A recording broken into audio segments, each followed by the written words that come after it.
जी अस्सलाम वालेकुम। मेरा नाम डॉक्टर तैयब उस्मान है और मैं life stock and dairy development department Punjab में एज अ वेटनरी ऑफिसर काम कर रहा हूँ इन डिस्ट्रिक्ट हाफिजाबाद। आज का एक छोटा सा सेशन है हमारा, लेकिन बड़ा इंपॉर्टेंट सेशन है कांगो वायरस के बारे में। आजकल बड़ा हॉट टॉपिक बना हुआ है, जिससे हमारे पास कैजुअलिटीज आई हैं, केस रिपोर्ट हुए हैं हमारे पास बलोचिस्तान और सिंध में। तो ये एक डेडली वायरस है। इसकी शुरुआत जो है क्रीमेन में 1944 में इसकी शुरुआत हुई। जब वर्ल्ड वार 2 चल रही थी तो उसमें साइंसदानों को ना एक नई बीमारी जो है ना वो उनको मिली, जिसे हम हेमरेजिक फीवर कहते थे। हेमरेजिक फीवर कहते हैं कि बुखार जिसके साथ ना ब्लड का आना शुरू हो जाता है। तो साइंसदानों ने इस पे क्या किया कि रिसर्च स्टार्ट कर दी। तो एट द एंड वो इस नतीजे पे पहुंचे कि इसके पीछे चिचड़ है जो कि बीमारी को फैलाने में कारगर साबित हो रहे हैं। इस बीमारी को फैलाने में जो मेजर रोल है वो टिक्स का है। तो इसके बाद फिर 1969 में कांगो में इसने बहुत ज्यादा तबाही मचाई, जिसके बाद दुनिया इसे क्रीमेन कांगो हेमरेजिक फीवर के नाम से जानने लग गई। ये बेसिकली है क्या, ये एक इनवेलप्ड वायरस है जिसका जीनस हमारे पास नहीं। फिर हम अगर इसकी पैथोजेनेसिस की बात करें, पैथोजेनेसिस अगर हम लोकल लैंग्वेज में कहें कि कोई भी बीमारी वो फैलती कैसे है, तो इसकी पैथोजेनेसिस में ये है कि वायरस किसी भी सोर्स के थ्रू वो अंदर एंटर हो गया, बॉडी की म्यूकस मेम्ब्रेन को क्रॉस किया, बॉडी में चला गया।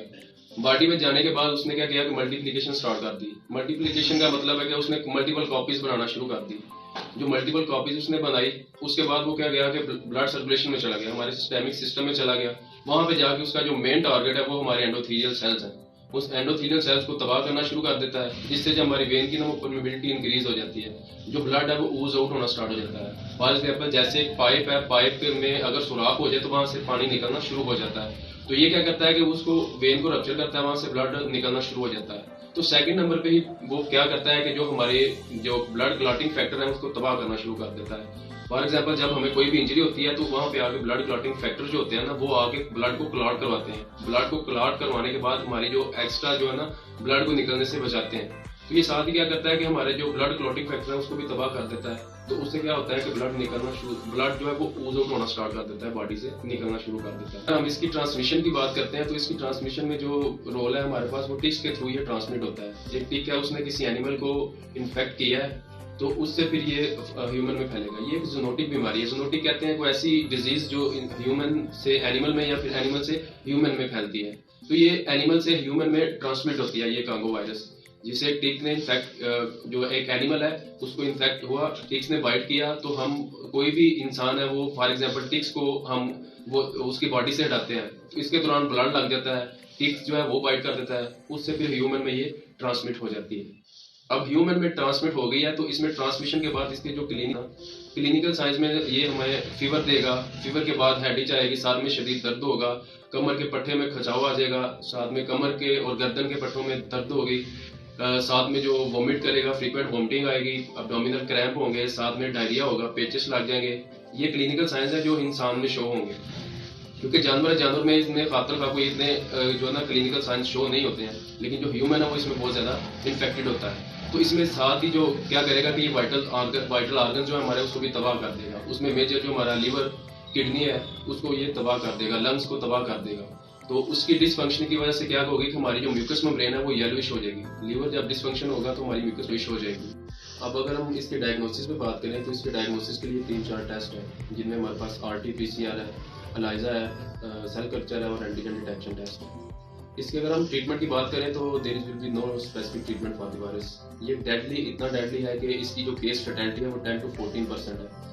केस फैटेलिटी का मतलब है कि जितने जो हमारे पास एनिमल या फिर कोई भी ह्यूमन इन्फेक्ट हुआ है तो उसमें मरने की रेशो कितनी है, तो वो 40% है। उसका मतलब है कि अगर 100 इन्फेक्टेड हुआ है तो उसमें से 40 की डेथ हो जाएगी। तो ये कोरोना से 1000 गुना ज्यादा डेडली वायरस है।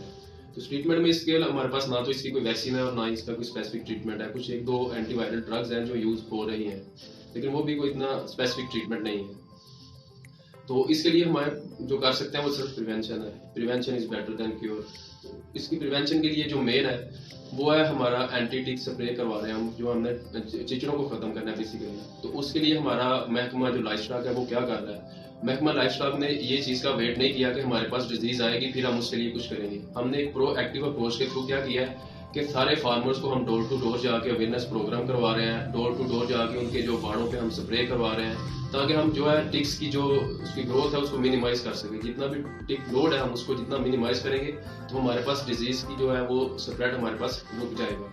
तो महकमा लाइफ स्टॉक ने बड़ा स्ट्रिक्टली इस पर एक्शन लिया हुआ है। तो इस प्रिवेंशन के लिए हम एंटीटिक स्प्रे करवा रहे हैं। हम हर डिस्ट्रिक्ट के हर विलेज के हर डेरे पे जाके हम ये काम करवा रहे हैं। तो इस प्रिवेंशन के लिए जो फार्मर्स आते हैं वो क्या कर सकते हैं कि आजकल वो मोस्टली करते हैं कि जाके कोई टिक को देखते हैं तो उसको उखाड़ने की कोशिश करते हैं। इससे अवॉइड किया जाए, या इन केस आपने कोई इन कॉन्टैक्ट करना है इस एनिमल के साथ, या फिर कुछ फार्मर्स आते हैं उनके हाथों पे वुंड होता है, उसके साथ जाकर वो इन कॉन्टैक्ट करते हैं तो उससे इन्फेक्टेड हो जाते हैं। कोशिश करें कि ग्लव्स पहन के, जो भी है चीजों को अगर आपने इन कॉन्टैक्ट करना है तो ग्लव्स पहने।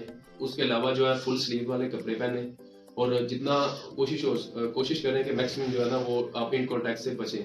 उसके अलावा जो एंटीटिक स्प्रे है वो डिपार्टमेंट आपके पास पहुंच रहा है, आप उनके साथ कोऑपरेट करें और मैक्सिमम हद तक ना डिपार्टमेंट की जो हमारी एक्टिविटी है ना इसको फ्रूटफुल बनाएं।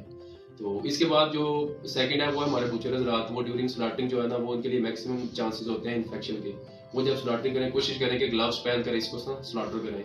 फिर इसका जो सोर्स ऑफ इन्फेक्शन है वो जो है हमारा मीट से भी फैल सकता है, क्योंकि एनिमल इन्फेक्ट हुआ तो आप ड्यूरिंग जो है ना कुकिंग अगर अच्छी तरह वो वायरस खत्म नहीं हुआ तो वो इन्फेक्ट कर सकता है। फिर उसके बाद जो है ना वो फॉर एग्जाम्पल अगर हमारे पास खुदा ना खास्ता कोई डेथ हो गई है ह्यूमन में, तो आप ह्यूमन को ड्यूरिंग जो आप गुसल दे रहे होते हैं गुसल के दौरान उसके पखाने से भी जो है ना ये वायरस में फैल सकता है। तो कोशिश करें कि इस तरह के कोई भी केस अगर मिल जाता है तो उसको इन कॉन्टैक्ट से बचें, और जो अगर आपको कोई साइन एंड सिम्टम इस तरह के मिलते हैं तो फौरी तौर पे अपने महकमा लाइफ स्टॉक के मुतल्लिका जो स्टेशन